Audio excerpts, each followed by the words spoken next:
ngomong talim. Bagaimana kabar kalian? Saya harap kabar kalian baik ya anak-anak. Sebelumnya saya akan memperkenalkan diri. Je m'appelle Zia, nama saya Zia. Saya dari Prodi Pendidikan Bahasa Prancis Universitas Negeri Semarang.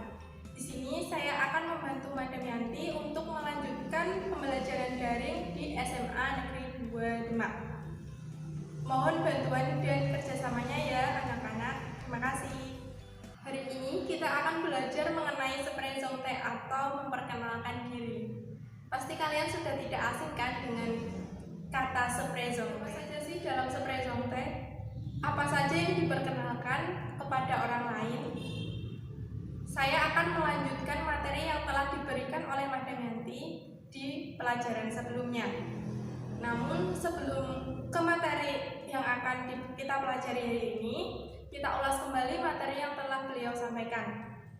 Untuk memperkenalkan diri, yang pertama kita gunakan salutation seperti bonjour, salut. Yang kedua, memperkenalkan nama seperti je m'appelle Zia, nama saya Zia.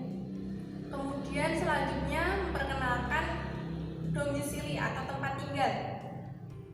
J'habite à Jepara, j'habite à Demak. Saya tinggal di Jepara, saya tinggal di Demak. Lalu kita memperkenalkan usia kita. Contohnya, j'ai 21 ans, saya berusia 21 tahun. Dan kemudian kita menjelaskan profesi kita. Seperti saya seorang guru, saya seorang murid, dan lain sebagainya. Bagaimana sih cara kita memperkenalkan profesi kita kepada orang lain? Hari ini kita akan belajar mengenai profesi-profesi yang ada di lingkungan sekitar kita dalam bahasa Prancis. Kalian pasti tahu kan pemain film yang biasa disebut dengan aktor, aktris. Nah, itu dalam bahasa Prancis pun tidak berbeda jauh dengan bahasa Indonesia. Hanya beda penulisan dan sedikit beda dalam pengucapan, seperti aktor, aktris, dan lain sebagainya. Ayo, pasti kalian penasaran kan bagaimana sih bahasa Prancisnya guru, siswa, dan lain-lain dalam bahasa Prancis? Dalam bahasa Prancis, untuk profesi dibedakan menjadi dua. Yang pertama maskulang dan yang kedua feminan. Maskulang untuk yang laki-laki dan feminan untuk yang perempuan. Bahasa Prancisnya guru dalam bahasa Prancis yaitu professeur. Untuk maskulang, le professeur, dan untuk feminan, la professeure.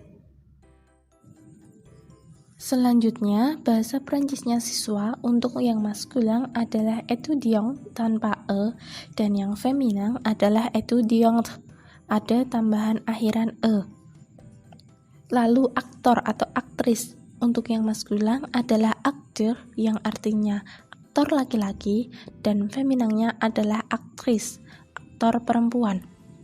Kemudian ada penyanyi untuk yang maskulin, chanteur yang artinya penyanyi laki-laki, dan yang feminin adalah chanteuse yang artinya penyanyi perempuan. Koki untuk maskulin yaitu cuisinière yang artinya koki laki-laki, dan yang feminin adalah cuisinière yang artinya koki perempuan, dan terdapat penambahan e di akhir kata cuisinière. Lalu ada pemusik untuk yang maskulin atau laki-laki dalam bahasa Prancis yaitu musicien, dan yang feminin adalah musicienne. Selanjutnya ada penari. Bahasa Prancisnya untuk yang maskulin adalah danseur dan yang feminin adalah danseuse.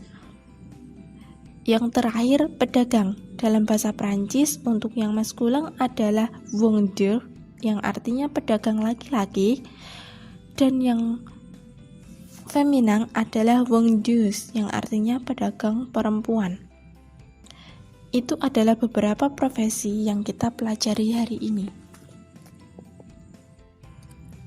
Catatan untuk yang maskulin dan feminin, maskulin menggunakan le dan feminin menggunakan la. Namun penggunaan tersebut digunakan untuk kata benda. Apabila untuk menjelaskan profesi, saya seorang bla bla bla, saya seorang guru. Penggunaannya je suis professeur tanpa menggunakan la atau le. Untuk memperkenalkan diri kita kepada orang lain dalam bahasa Prancis, kita bisa menggunakan rumus sujet plus konjugasi être dan plus la profession, profesi kita. Masih ingat kan konjugasi être apa saja? Konjugasi être: je suis, tu es, il est, elle est, nous sommes, vous êtes, ils sont, dan elles sont. Contohnya, je suis professeur, saya seorang guru. Kemudian, je suis étudiante, saya seorang siswa perempuan karena ada lingkungan e di akhir kalimat. Kemudian, je suis vendeur, saya seorang pedagang. Sampai di sini ada yang belum dimengerti? Apabila ada yang belum dipahami, silakan bertanya dalam kolom komentar pembelajaran daring KBM online-nya Semanda atau bisa melalui WA Madam. C'est tout pour aujourd'hui. Kurang lebihnya saya mohon maaf. Semoga bermanfaat. Merci et